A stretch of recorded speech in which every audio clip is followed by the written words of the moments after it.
എല്ലാ കൂട്ടുകാരെയും വെറൈറ്റി ചാനലിലേക്ക് സ്വാഗതം ചെയ്യുകയാണ്.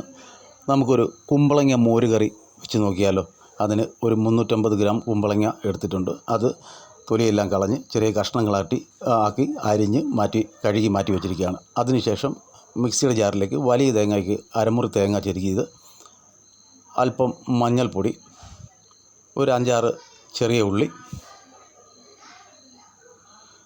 കുറച്ച് വെളുത്തുള്ളി, കുറച്ച് കാന്താരി മുളക്, ഒരു ചെറിയ കഷ്ണം ഇഞ്ചി 3-4 പീസായിട്ട് നെടുകെ മുറിച്ചത്, അല്പം ചെറിയ ജീരകം കൂടെ ചേർത്ത് അത് വെള്ളം ചേർത്ത് നല്ല പരുവത്തിൽ അരച്ചെടുക്കുക. കറി ഇപ്പോൾ തിളച്ച് നിൽക്കുകയാണ്. അതിലേക്ക് നമ്മുടെ അരപ്പ് ഒഴിക്കുകയാണ്. ആ കൂടെ മിക്സിയുടെ ജാറോട് ഒന്ന് കഴുകി ശകലം വെള്ളവും കൂടെ അതിലേക്ക് ചേർക്കുകയാണ്. നല്ലൊരു കറിയാണ്. ഇതുപോലെ കുമ്പളങ്ങയൊക്കെ കിട്ടുമ്പോഴത്തേന് ഇതുപോലെ ഒന്ന് ചെയ്ത് നോക്കുക. എല്ലാവർക്കും അറിയാം, എങ്കിലൊരു വീഡിയോ ആയിട്ട് ഇത് ചെയ്ത് കാണിക്കുന്നതാണ്. അപ്പം കറി ഇനി തിളപ്പിക്കേണ്ട ആവശ്യമില്ല. തീ ഓഫ് ചെയ്തിട്ട് അതിലേക്ക് നല്ല പുളിയുള്ള തൈര് അതിലേക്ക് ചേർത്തിരിക്കുകയാണ്. വീഡിയോ കണ്ട് ഇഷ്ടപ്പെടുകയാണെങ്കിൽ ചാനൽ ഷെയർ ചെയ്യാനും ലൈക്ക് ചെയ്യാനും സബ്സ്ക്രൈബ് ചെയ്യാനും മറക്കല്ലേ. പാകത്തിന് ഉപ്പും കൂടെ കറിയിലേക്ക് ചേർത്തിരിക്കുകയാണ്.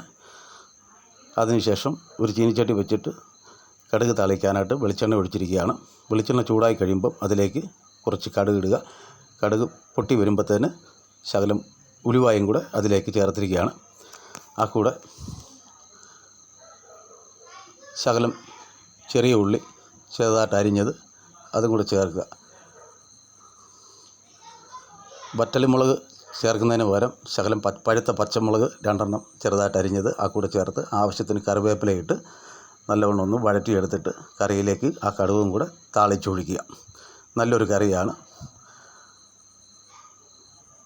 കടുക് താളിച്ച് കറിയിലിട്ട് ഒഴിക്കുകയാണ്.